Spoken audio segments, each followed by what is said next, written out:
All right, everybody, we're live right here in the 2200 block of Dowling. Now it's Emancipation Avenue. But we're here to honor the man who helped Houston and the black community so much, Dr. Benjamin Covington and the Covington House. It was Dr. Covington right out here in 3rd Ward when Booker T. Washington came to Houston. He came and stayed at the Covington House. That's why this historical landmark is right here on the corner of Adler and Dowling. And some of the things that Dr. Covington did to help the black community here today that we take for granted. First of all, it was him who put pressure on the white school board at HISD to build a high school for blacks. See, Booker T. Washington was not built for blacks. That was a white elementary school that they gave blacks. And for 33 years, Dr. Covington, along with Mr. Clifton Richardson, who started the first newspaper here, the Informer, they put pressure along with the other black leaders, but those are the two major black leaders.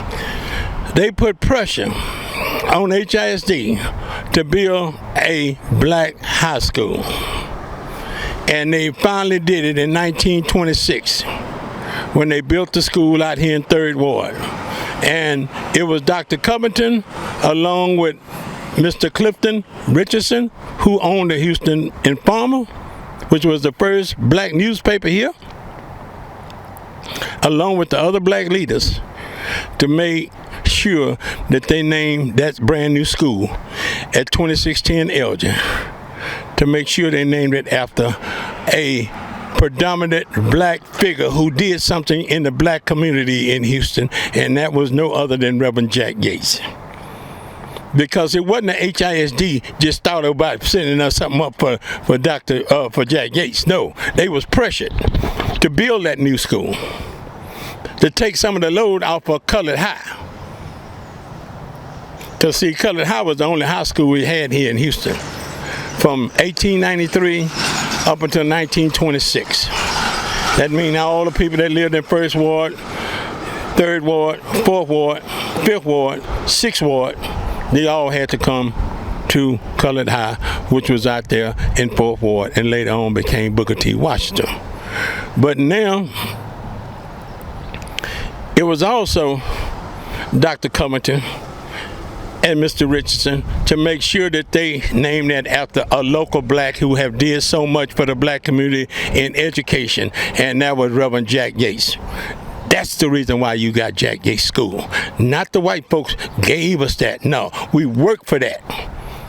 It was people like Dr. Covington here, which was one of the first black doctors here, way back in World War I in 1918 when World War I ended.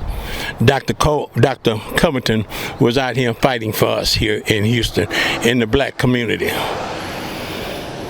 And we were segregated, and this was a Jim Crow city. But now,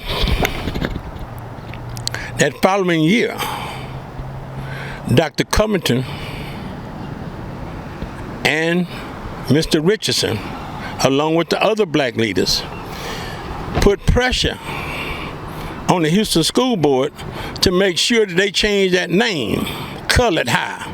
No, they wanted to name it after a public figure who have did so much for black community. And also, Dr. Covington, best friend was Booker T. Washington, as you can see right here. When Booker T. Washington came to town, where did he stay? At the Covington House. And to make sure that they changed the name from Colored High to Booker T. Washington High School in 1927.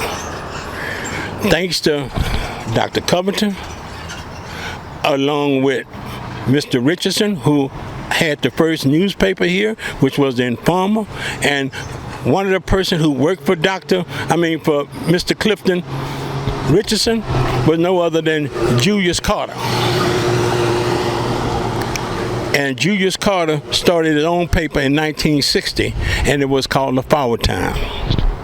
This is history, y'all. And I'm here today to talk about some of the accomplishment that Dr. Covington did. And not only did Dr. Covington do that, but also in 1927, he made HISD build another elementary school, which was Douglas.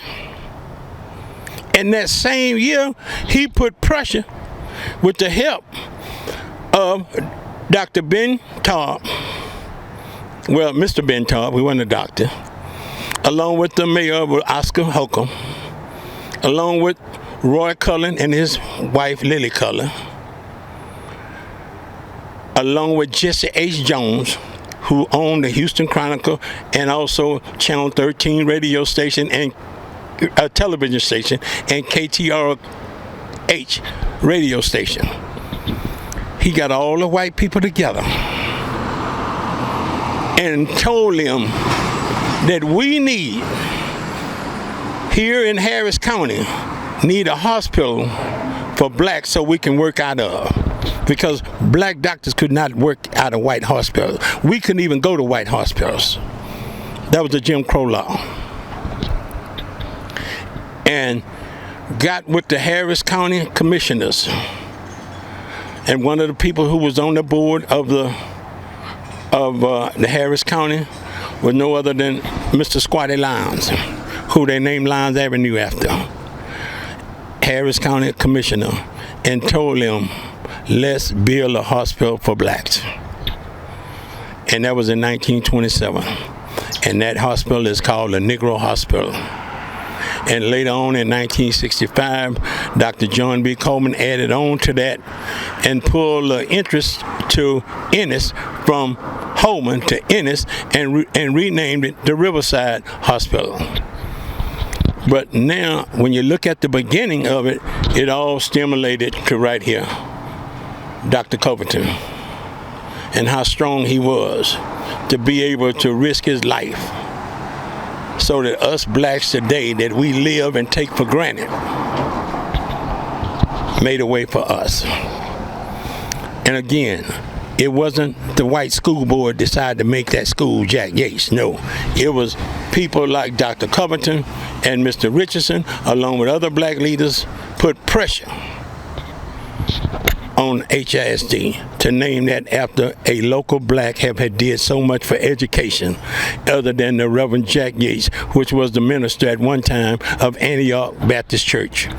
But this is history, y'all, that we need to learn and teach our young people, because right now, this street ain't even called Darling no more.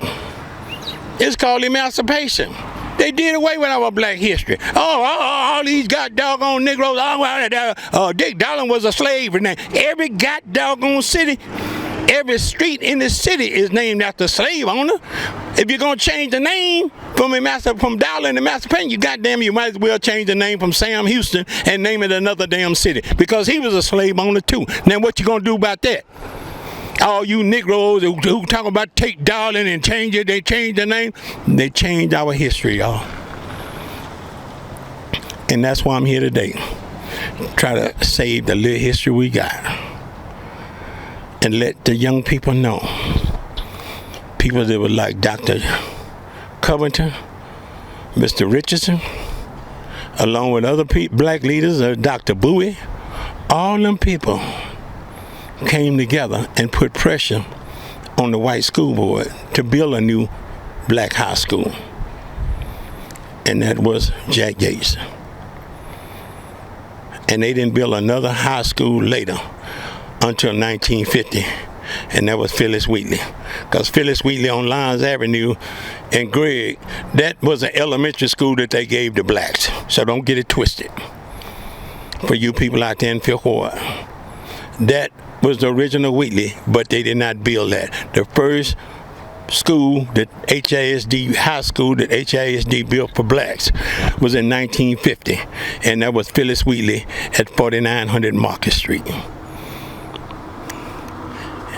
And like I said, when they put Cashmere up, it wasn't built for blacks, it was built for white folks. But white kids and the white families didn't want it, so they gave it to blacks. And what can you say about Worthing? Mr. Worthing put his money up to build that school. So let's don't get it twisted, think HISD did this for blacks. No.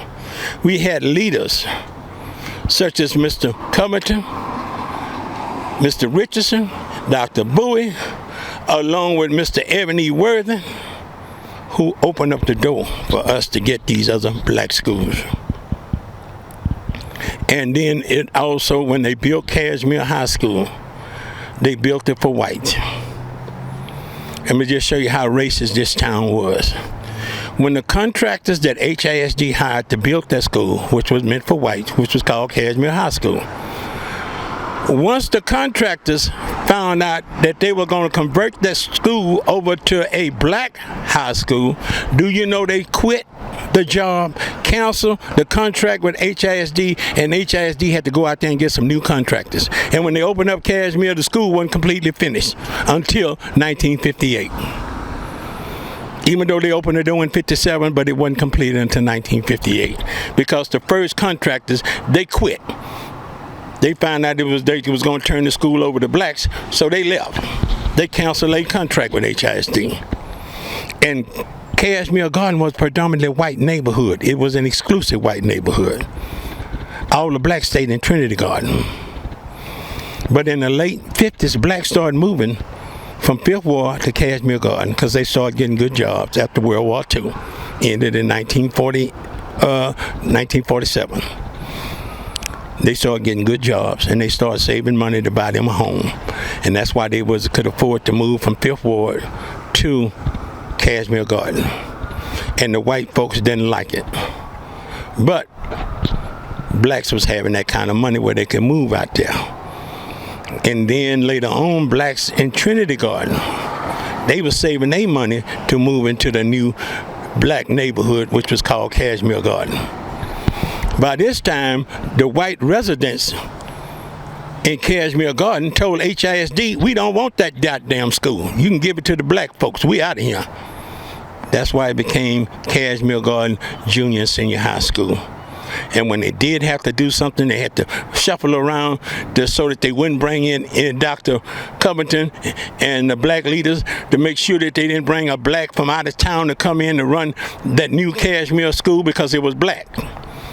They only called on Dr. Ira Bryan over at Booker T to go out there and open up that school. Because Mr. Holland over at Yates was not finna leave. Dr. Caldwell over at Phyllis Wheatley was not finna leave.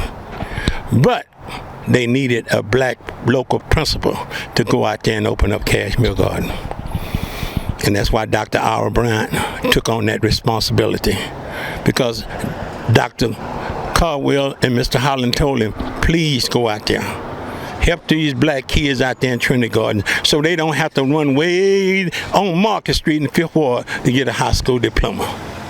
And if you don't go out there and help them, these white folks gonna bring in somebody who they figure they're gonna kneel down and kiss their behind. So we need you to go out there and open up that school, Dr. Bryan. And when Dr. Bryan went out there, he took the majority of his staff with him, including Conrad Johnson, whose daddy was the first band director here in Jack Yates. And his daughter, which was Sue Johnson, who later on became Sue Tankersley, she was the first music teacher at Ryan Junior High School. This is history, y'all. And I'm here today to say thank you. We got to get this history out here, y'all. Thank you all for all the 8,000 people have looked at that sunny side. Well, then let's keep this thing rolling, baby. We on the road. So coming to you live out here in 3rd Ward on the corner of Hadley and Darling. I'm going to always call it Darling. The white folks and these old upper class Negroes, they can call it Emancipation if they want. But our history is right here on Darling. Not only the Covington house, but when Lightning Hopkins got his start was right down there. They got 3 different historical landmarks here on Darling. And with some of these instigated, sophisticated Negroes and these sellout politicians they changed the name to Emancipation. We don't have no history on Emancipation. All our history is on Darling. Well, he was a slave owner. Well, if that's the case, Sam Houston was a slave owner. You want to rename the city too? I'm out of here.